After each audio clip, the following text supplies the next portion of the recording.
Hey guys, welcome back to the channel. Today we're watching The Bad Batch.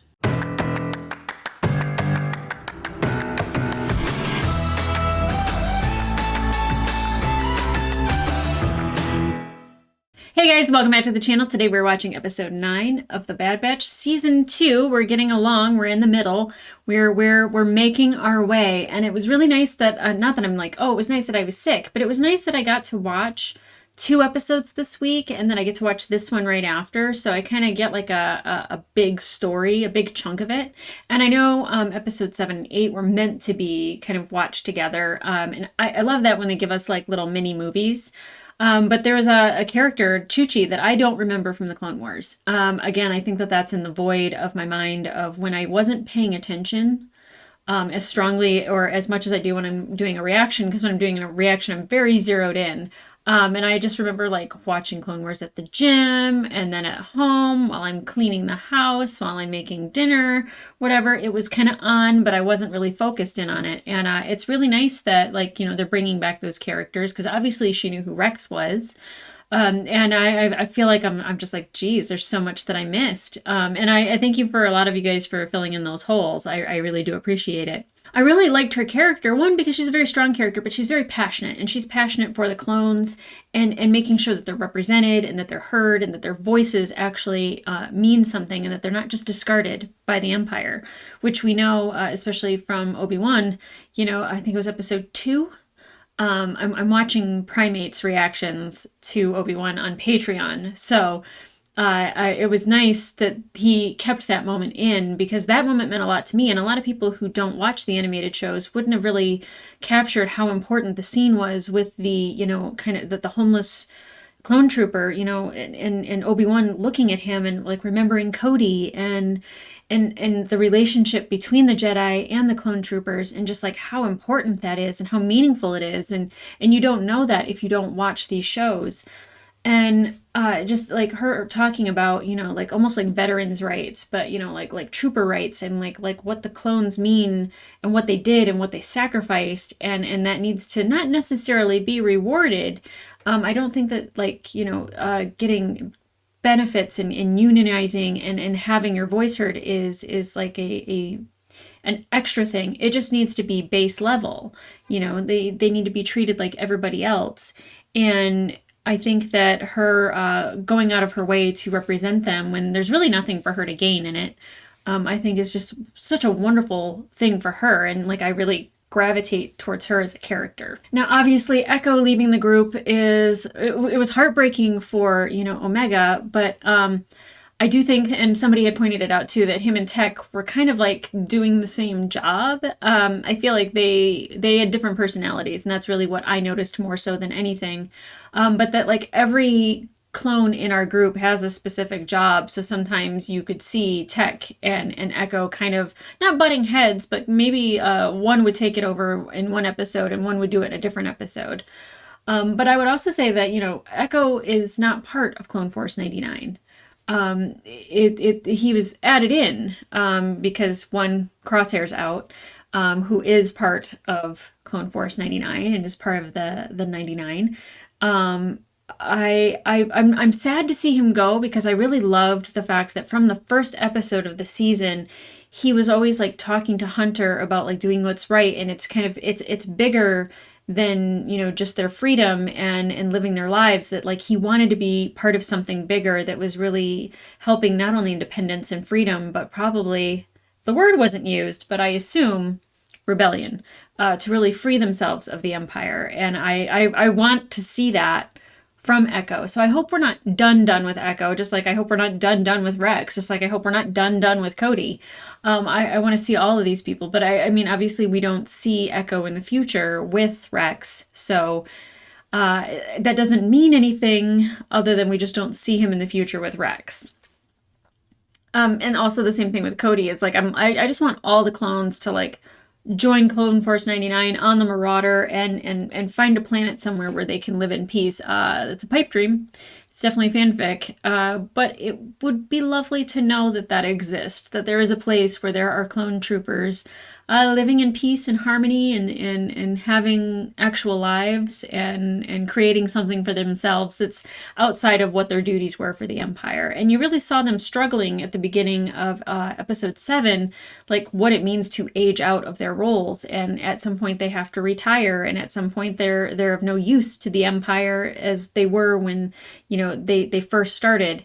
It's heartbreaking that the accelerated aging portion of the clones is very much at the forefront of my mind now, that there's some, and I don't know, because obviously Rex is an old man in Rebels, but what does that mean for the clones? How accelerated is that? Does that mean an early death? Do they live shorter lives? It's actually incredibly sad that the last couple of years of their lives, they could be, a homeless, clone trooper just living on the streets, begging.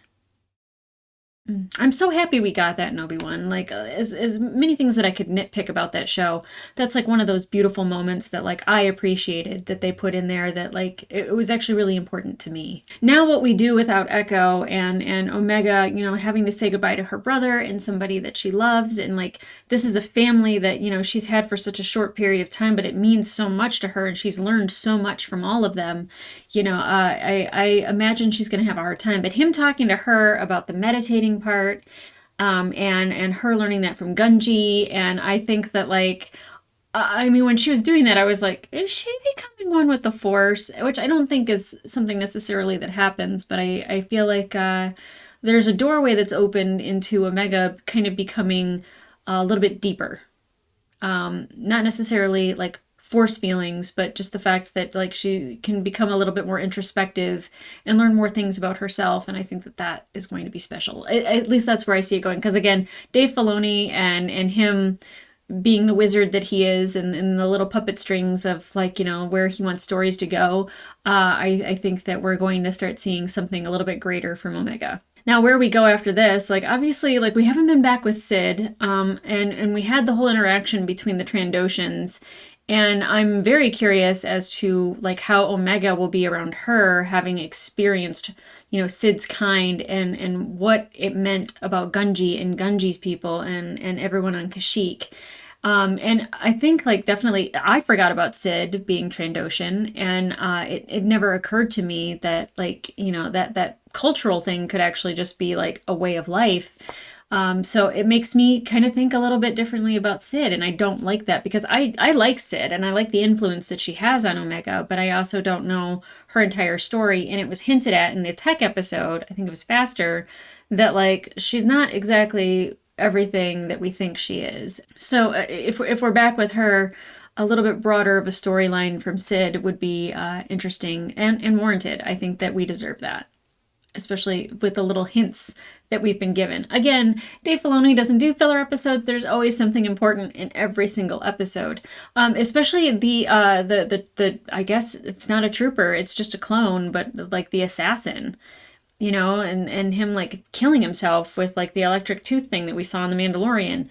I'm really curious as to who created that. I would assume the Emperor. I would assume somebody in a back room somewhere for the Empire creating bad things. But it seems like he was very controlled. He kind of had a Crosshair feel to him, not his shot, because he missed a lot. But definitely the way of thinking that Crosshair has, a good soldier kind of mentality, and that seemed kind of where he was. That you said that he's a believer in what? The Empire? And then of course, we can't ignore the fact that the Emperor played everybody as he does. We always think of him as just this cackling evil magic man, and he is a chess player. I didn't think when I was watching it that the Emperor was moving chess pieces, and he totally was. He got them to play into his hands, and now he has the creation of his Stormtrooper program. Rampart, of course, went down for it, and I'm not sad whatsoever, but at least that was somebody that was in the forefront where we could see those moves being made, and we don't see it with the Emperor. He just all of a sudden comes up out of the ground, and he's just like, ha ha ha ha, this is what's happening now, and you're like, well, shit, you got me. It's I love that we get more from the emperor, more of the empire, the seedy nature that it was, how it was built, who built it, just the steps that we have taken just to see this power grow and grow. And it is not just the power of the force, it is the power of political persuasion. It is the ingenuity and the intelligence that the emperor has to create something bigger and bigger. It's insane. I'm just it's this show is providing you with so many missing pieces that like Andor gave us, that like just that chunk of time of how the Empire came to be and how like the rebellion was born and why. It's just insane, this information that we get every week. But I'm not going to waste any more time. I'm excited to get into this episode. I hope we're back with Sid. I'm thinking we are. I don't know if we're completely done with Rex for the rest of the season. I hope not. I'd like to get some information on Crosshair, some information on Cody. Kind of like see how Omega's doing emotionally, because I feel like now me and her are we have a kinship with our emotions. So I'm not going to waste any more time. Let's get into it.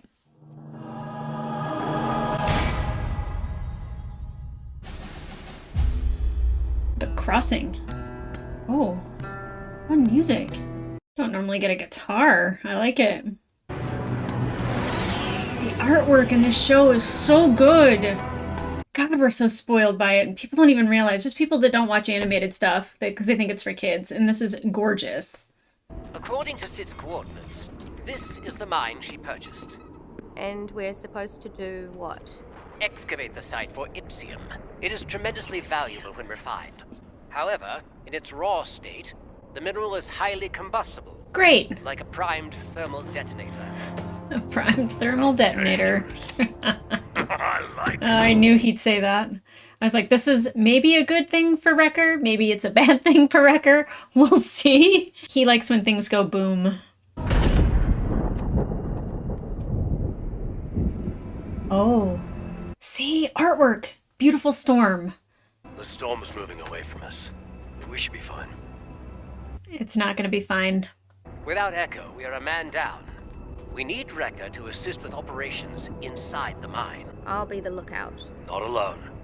Sid warned us about poachers in the area. Oh. Keep your eyes peeled and call us if you see anyone. There they are. Did you guys lock the ship? Can you do that? That hair looked familiar. Maybe I'm overthinking it. Looks like Sid was deceived into purchasing an already depleted mine. Keep scanning. We'll extract whatever we can. I mean, Sid normally doesn't buy stuff that's bad. Like, she checks on that. The Ipsium is going to be difficult to reach. We'll need to carve out a bigger opening in the rock to get to it. The mineral is far too unstable. Even the slightest friction around it can cause a destructive chain reaction. How did they build this tunnel? Why was it not removed at that time? This is weird. Already with, like, the poacher, and then, like, a mine not having the Ipsium that it's supposedly supposed to have. Hi. What's with you? I was thinking about Echo. Damn. It's weird without him around. Yeah. But you'll get used to it. Omega, we require your assistance. On my way. She's not really doing a good job of being a lookout anyways. She's very distracted. Poor thing. That'd be me on a mission. Tight spaces. Drill into the fossilized quartz until you reach the active Ipsium inside. But you must be precise. If the mineral becomes compromised during the retrieval. Chain reaction explosion. Got it. As somebody who loves working with tools, I love seeing the tools. I know.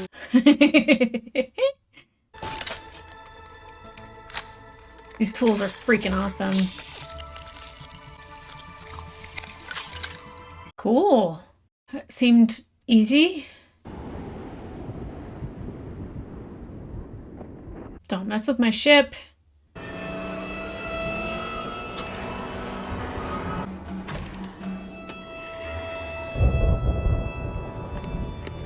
That's getting closer. Storm's changing course. Yeah. Let's get back to Old Mantel. Should you just throw that around? What is it, Hunter? sounds like our ship. Stop! There has to be a way to get it back, right? Poor Omega. Echo, now her ship. Get inside. Where's the nearest town? During our approach, I scanned a spaceport approximately 40 clicks south of here. Since we do not have access to long-range communications without our ship, it is our only option. The mine. Let's move. Poor Omega lost Echo and now her home. See, like these rock formations, this artwork is just beautiful. It reminds me of Utah or wherever Queel in The Mandalorian lived. How much further? You will not like the answer. Havoc 4, this is Havoc 5. Do you copy? Echo? Are you there? He's too long range. Echo won't pick up our signal. Especially since he disabled his communication device. What? Why? I assume he's on a sensitive mission. Oh, okay. I thought he was like, I'm done. Click. What's that? Stampede? Yup. Grab one. Take it for a ride. Oh, God. He's durable. He's durable. Whew. Protect the Ipsium case! Well, what about protecting me? That's a good point. Clothes will all be dead! Oh, Wrecker. But why are they stampeding is the other question. Are they being chased? Storm? I would advise not dropping it next time. What are you carrying? Fine. Yep. Storm. Well, that would certainly explain the stampede. Yeah. Dust storms out in Las Vegas. You might as well just get like microdermabrasion done to your face. It feels awful. There is another mine! 30 meters ahead! I see it! Oh! Oh, oh, oh, oh. The case! Get it! Jeez, get inside. Where's the Ipsium? Oh, I hope the lightning doesn't hit it!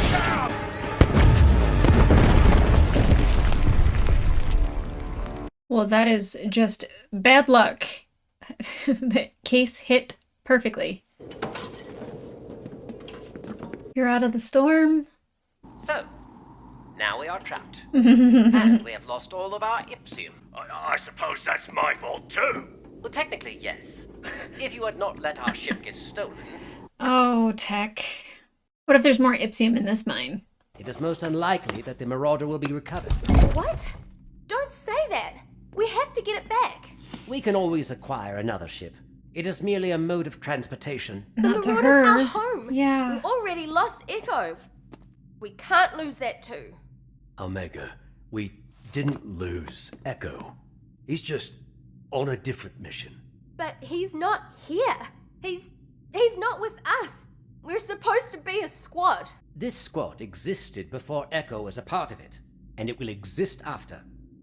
What is your issue? Oh, Tech. Omega. I want to be alone. I merely stated the truth. She already knows the truth. That's why she's upset.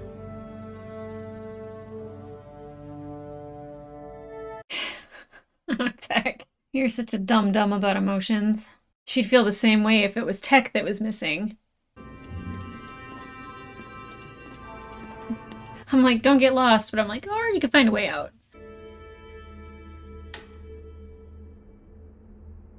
Been there.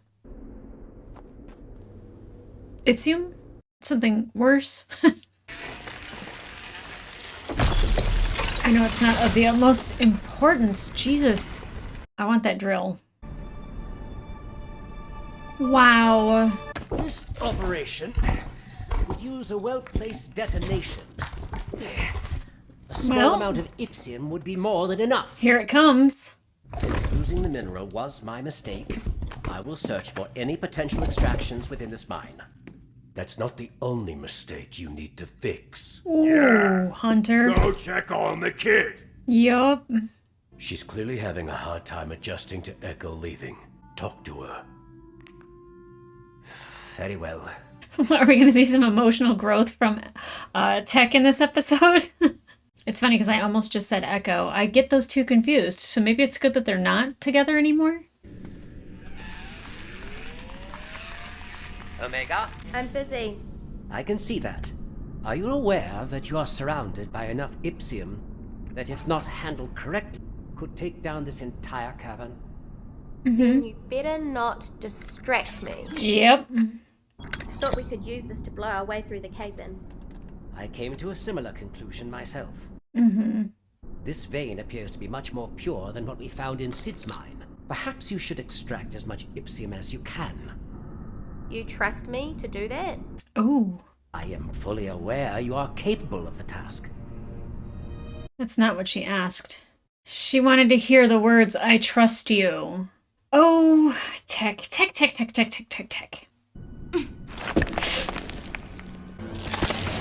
Oh. Omega! Please tell me. Oh my god, Tech! He just went for it. He didn't even think twice. It's very touching. What you thinking, Hunter? What is it, Hunter? Tech, come in. Omega, do you copy? I love how intuitive he is. Something's wrong. Mm-hmm.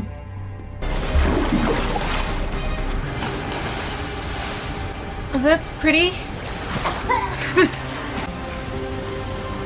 Wow. They found the mother lode. We took an unforeseen detour, but we are alive. Where are you? just Is a good question. Stand by. jump. Take a leap of faith. We'll see you in a minute. Outside. Tech, look. There is a passageway just beyond this wall. We can use the Ipsium you mine to access it. Hunter, we found an alternate way out, but you will need to retrieve our gear. All right, Tech. We've got the gear and the Ipsium. Good. Next, you will need to carefully scale down the narrow crevasse and descend into the aqueduct below. But you must not compromise the mineral vials, or you will perish. You gotta be kidding me. Sometimes the way Tech says things is just fantastic. We will be out of this cavern in short order once they arrive with the mineral. Except we still don't have the Marauder, or a way off this planet, and we can't contact Echo for help. We will figure out a solution, as we always do. Everything is changing, and you don't even care. It is a fundamental part of life. Echo left. Why doesn't that bother you? I am aware that you miss him, but we have to adapt and move on. That is what soldiers do. That's a logical way of looking at it. We're a family, aren't we? Well, yes. Yes, of course we are. Then why don't you act like it? Echo chose a different path, as did Crosshair. I have to respect their decision. I may process moments and thoughts differently, but it does not mean that I feel any less than you.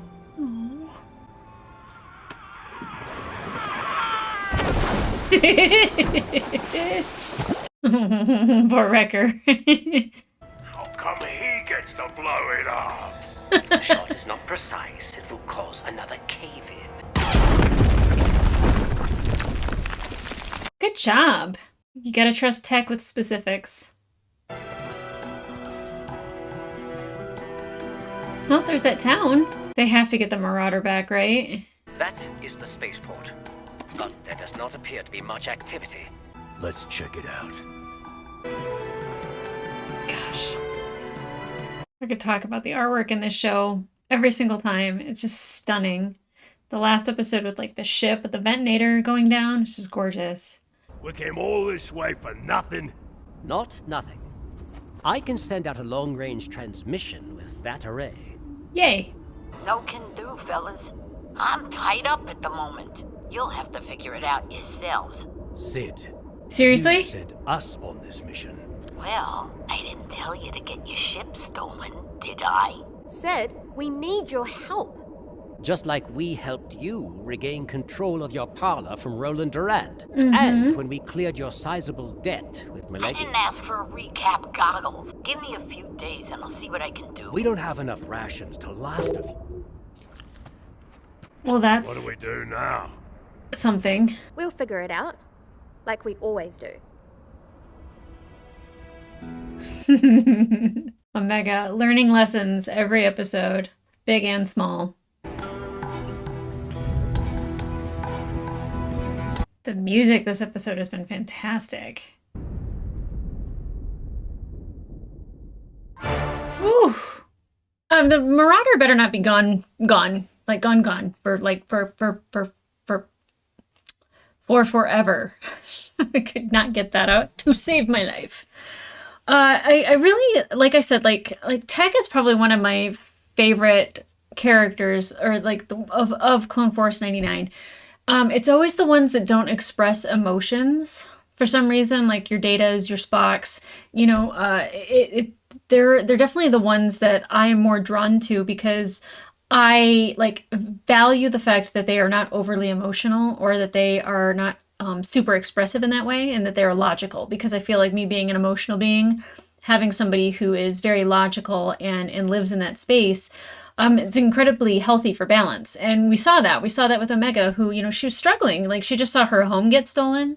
She has now had 2 brothers leave her. She watched Camino get blown to bits. She watched, you know, everything that she was going and fighting for in the last episode to just get kind of like destroyed by the Emperor. So, you know, she's experienced a lot of loss. And I mean, I don't blame her. I'm sure she's going to end up having some form of an abandonment issue, but definitely her having that conversation with Tech. Now, of course, Hunter is, you know, like a father figure for her, so he's probably always kind of helping her through things emotionally. Wrecker is a big brother, so of course, you know, like he understands that when she's down and why. Maybe he's not as nuanced about it as Hunter is, but then there's Tech, who doesn't look at things from an emotional perspective. It's always from a logical perspective. And he's like, yeah, change happens. You know, people leave. These things, you know, we get out of these things like we always do.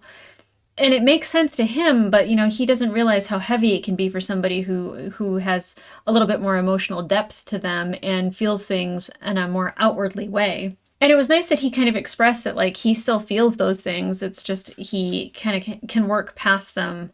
I don't want to say easier, but like he just always forges ahead. He moves on and he keeps going because the other option is to stop. And it's not even that Omega wants to stop, but like she wants her feelings that she's going through to be validated. And, you know, where Hunter and Wrecker probably are validating those things for her, like to have Tech be so cold and blatant and like absent of that validation, he's just like, what is your problem? Like, yeah, people leave. And I think that she and him needed to have that conversation. Now, the whole thing with Sid and like, oh, I'll be there in a couple days, or I'll send out help or whatever. Like she owes them a debt of gratitude for the things that not only that they have done for her. Yeah, okay, so like they got money, big deal, you know, but like they mentioned the thing with Roland and the thing with Malegi. Like it's very much like they've gotten her out of some pickles, and I don't know what she's tied up with, but she's probably in another pickle. And again, the whole thing with Malegi and the Trandoshans, like now I'm starting to like kind of go like, I don't trust you as much as I used to. There is definitely something that's going on with Sid, but I don't know how they get the Marauder back, and I don't know who took it, but for some reason, I thought it was hair, but it looked like feathers, but it looked familiar. But I think I was thinking of the guy that has, like, the dreadlocks, God, I can't think of his name right now. Big goggly things.